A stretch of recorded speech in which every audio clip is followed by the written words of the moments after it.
আমার বন্ধুরা আমাকে বলতেছে আহ, তুমি হলে আসিও না, তুমি হলে আসলে তোমাকে মারা হবে। আমি এই যে ছাত্রলীগের পথ ছেড়ে দিছি, আমি এই যে কোটা আন্দোলনের সাথে আছি, এই জন্য আমাকে মারা হবে। মেডিকেলের মতো জায়গায় আমাদেরকে হামলা করা হয়েছে, সেই জায়গা থেকে আমরা কি করতে পারছি? কিছু করতে পারিনি। এই বিষয়গুলো আমরা যদি প্রশাসনের কাছে জানাই, আমি বললাম 100% নিশ্চিত বলতে পারি যে কোনো বিচার হবে না। শুরুতে আমি আমাদের এই আজকের হামলায় যারা শহীদ হয়েছেন, এ পর্যন্ত 3 জন শহীদ হয়েছেন, আমি শহীদদের প্রতি শ্রদ্ধা জানাচ্ছি, সৃষ্টিকর্তা আচ্ছা, তাদেরকে এটা এটা জান্নাতুল একটু ফিরদৌস। বিভ্রান্তিকর কিনা, এটা কতটুকু সত্য? আপনি এটা 3 জন হচ্ছে মারা গেছে? সময়, আমি দেখলাম সময় টিভিতে এই নিউজ করছে। তো এটা আসলে কনফার্ম সাগর ভাই। হুম হুম, আচ্ছা। আরেকটা বিষয়, আরেকটা বিষয় সেটা হচ্ছে রিজওয়ানা ম্যাম যে কথাটা বলেছিলেন যে আমাদেরকে যখন আক্রমণ করা হয়, ওই সময়ে মেইন স্ট্রিম কোনো নিউজ চ্যানেল লাইভ করেনি। যদি ওই সময়ে মেইন স্ট্রিম কোনো নিউজ চ্যানেল যদি লাইভ করতো, তাহলে আপনি কত হাজার ছবি পেতেন, কতভাবে যে অত্যাচার করা হয়েছে, কতভাবে যে মারা হয়েছে, কল্পনা করতে পারবেন না আপনি। আমি আর একটা কথা বলতে চাই, ডক্টর সিদ্দিকুর রহমান স্যার একটা কথা বলেছেন যে যে কে রাজাকার, কে রাজাকার, আমি রাজাকার, আমি রাজাকার, এই স্লোগানটা দিয়েছে। আমি একজন, এই স্লোগান নিয়ে কথা বলেছি, আমি একজন ছাত্রলীগের নেতা ছিলাম, হল ছাত্রলীগ এবং অনুষ্ঠ ছাত্রলীগের নেতা। তো ছাত্রলীগের আমি আপনাকে দুইটা স্লোগানের কথা বলি। স্লোগান হচ্ছে রক্তের বন্যায় ভেসে যাবে অন্যায়, একটা একটা শিবির ধর, ধৈর্য ধৈর্য জবাই কর। আচ্ছা, এই কথাগুলোর মিনিং কি? এই কথাগুলো কি মিনিং কি এই যে রক্ত দিয়ে আপনি হচ্ছে অন্যায় শেষ করবেন?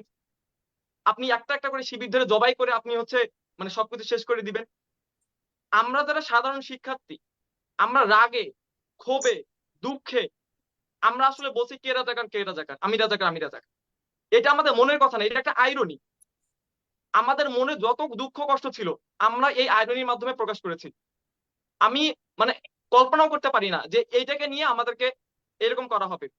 আমি গোলাম সরার মিলন স্যার আরেকটা কথা বলেছেন যে যে রাগ কিংবা বা মানে অন্য কোনো ক্ষোভের মানসিক সমস্যা বশবর্তী থাকলে হয়ে প্রধানমন্ত্রী কোনো কথা বলতে পারেন না, জি।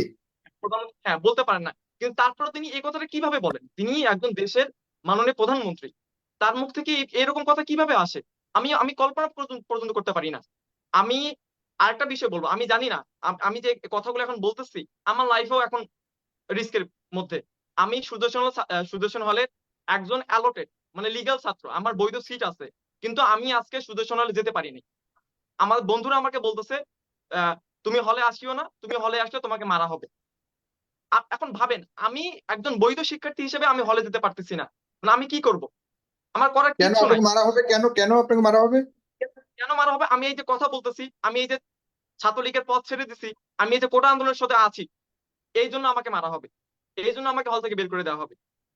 এখন আমি মানে কোথায় যাব? আপনি পুলিশের আমরা পুলিশের কোথায় যাব? সহযোগিতা চেয়েছেন? যেহেতু সরাসরি থ্রেট দেওয়া হয়েছে, আপনি কি পুলিশের সহযোগিতা আমি চেয়েছেন কিনা? আরো একটা কথা বলতে চাই, হুম। আমরা যদি পুলিশের সহযোগিতা চাই, আজকে আমার প্রায় 400 সহযোদ্ধা, প্রায় 400-র উপরে সহযোদ্ধাকে আহত হয়েছে।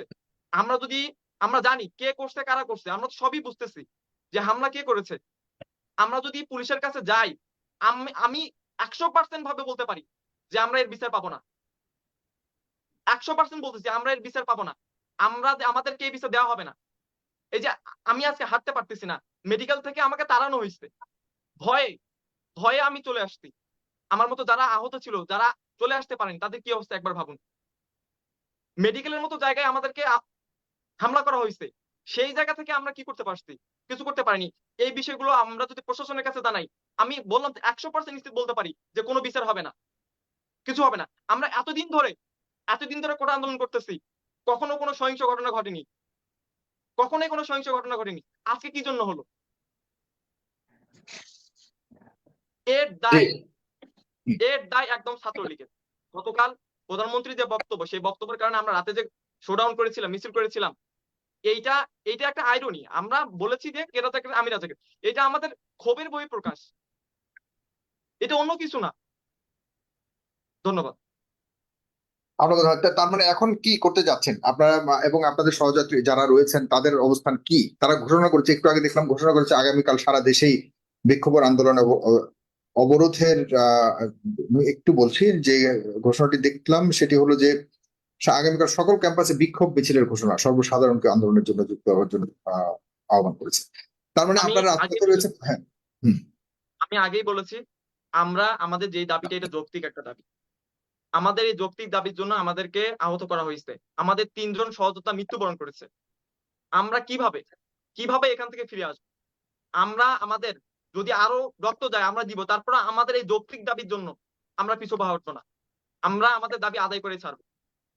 দাবি যতক্ষণ না আদায় হচ্ছে আমরা রাজপথে থাকবো, লড়াই করব, সংগ্রাম করব। আপনাকে ধন্যবাদ। প্রিয় দর্শক, আপনারাও কি একমত কিনা জনাব আশিকুর রহমান জিমের যে দাবি, তারা কি আসলে রাজপথে এখনো থাকা উচিত কিনা, এই আন্দোলন এখনো যৌক্তিক বলে মনে করেন কিনা, আপনাদের মন্তব্য জানাবেন।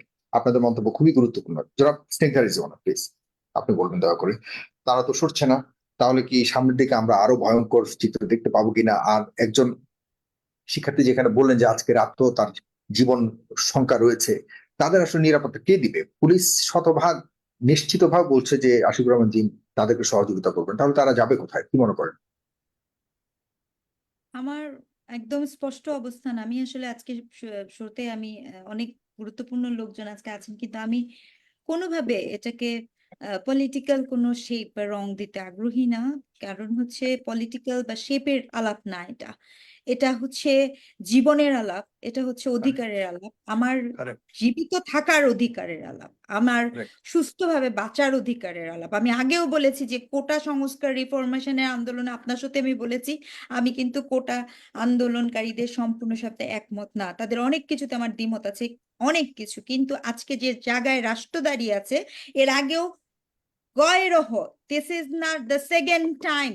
এর আগে আমরা আমরা শুনেছি, আমরা দেখেছি, আমরা বিভিন্ন মাধ্যমে জেনেছি যে আপনার নিরাপদ সড়ক আন্দোলন যখন হয়েছে তখনও ঠিক একইভাবে কলেজের শিক্ষার্থী থেকে শুরু করে বিভিন্ন জনকে বিভিন্নভাবে হতাহতের কথা হয়েছে, আমরা চুপ থেকেছি।